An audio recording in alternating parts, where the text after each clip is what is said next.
哎，不知道你们发现没？申鹤正常站着的时候，臀部左侧会微微抬高，也就是扭屁股。什么？你问我为什么会发现？这是我研究申鹤身上花纹的时候发现的，绝对不是看屁股，绝对不是。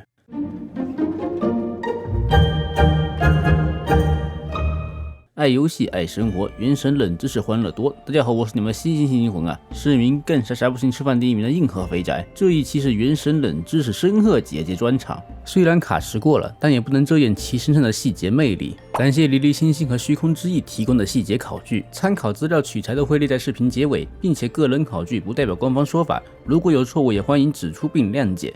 那么一夜到末走起来，让我们直接开始。申鹤的称号是孤城琼怀，包括 PV 中也都有提到孤城星梦、孤城劫煞之类的词。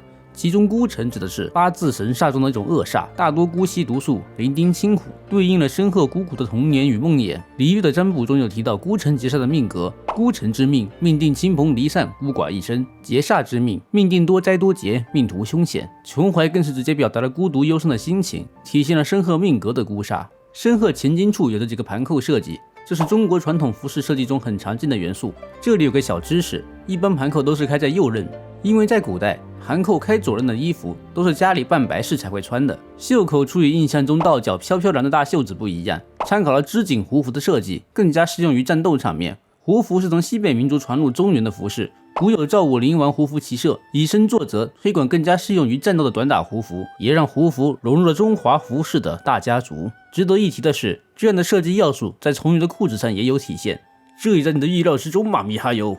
申鹤的身上各处都有红绳与绳结，红绳有辟邪的寓意，而身上起束缚作用的是金刚结，且护身符的作用。这个看着像三叶草的绳结是触江草结，也叫三叶结。咱们在云锦的专题里面也提到过，有着吉祥好运等辟邪的寓意。红绳附魂之法可以压制申鹤的杀心，同时也禁锢了他作为人的感情。这些都是流云借风真君让申鹤带的，但其实通过申鹤的特殊料理连心面，能看出他内心深处也是想与人亲近的，只是畏惧自身会伤害他人，不敢与人亲近。加上常年的孤身生活，已经习惯了只身一人。服饰名称复绝红尘描述中也提到，既是束缚，也是庇护，更是断绝红尘。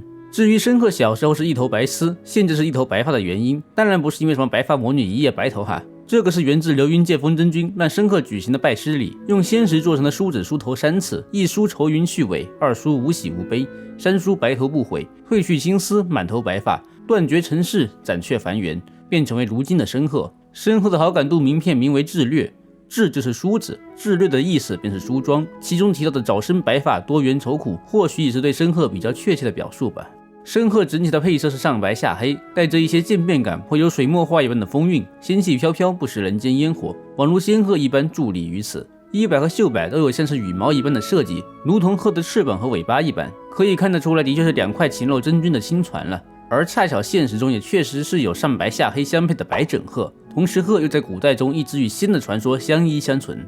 古人心中的神都是腾云驾雾住在天上的，而鸟是离天空最近的存在，所以鸟语也有了对仙道的追求寓意。道教中也会将道士修士称为羽士，得道成仙也被称为羽化飞升。鸟与天空相依，所以服饰上也还有一些云纹样式，更是让申鹤有着神女下凡一般的飘渺之感。但奈何申鹤并不是仙人，至于为什么不是仙人呢？这就不得不提到游戏与现实中对于修仙的定义了。与我们现实中神仙传说有所不同，现实的一些传说是3界之中凡有9窍者皆可修仙，其中胎生者9窍，卵生者8窍，植物者无窍。说的是人和胎生动物都可以成仙，而卵生动物比较难，植物无窍，基本上成仙无望。在提瓦特世界观设定中，人类是肩负了更加崇高的责任，大概是直接成为元神，所以人类是不能成仙的，只有动物才能修炼成仙众。像虽然个子不高，但原型是金翅大鹏的枭。申鹤虽然跟随众仙学习，但只能算是学会了仙术，纵有一身造化神力，也入了仙途斩却凡尘，但他依旧是人而不是仙。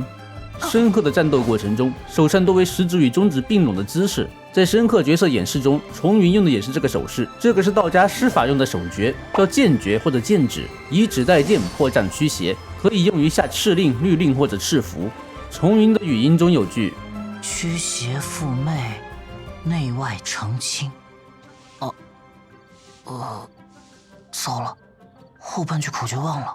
而申鹤语音中念的口诀唯向正道，保身护命。大概率这是重云忘记的后半句口诀。这2句口诀在现实中存在。道教的静心神咒中有着驱邪附媚、保身护命，另一个安土地咒中有着回向正道、内外澄清，应该就是取其中2句，并重新组成一句完整的口诀。驱邪附媚、内外澄清、回向正道、保身护命。战斗语音中的天真赤咒和父君真行，出自鬼谷子天随灵文的草斗法，可撒豆为兵，斩草为马。申鹤是重云的小姨，2人都出生于驱邪世家，虽然他们用的驱邪咒法一样，应该是同根同源，但申鹤其实并未跟家族学习过驱邪除魔的咒法。这里我提个我的猜想，驱邪法术应该都是出自仙家术法。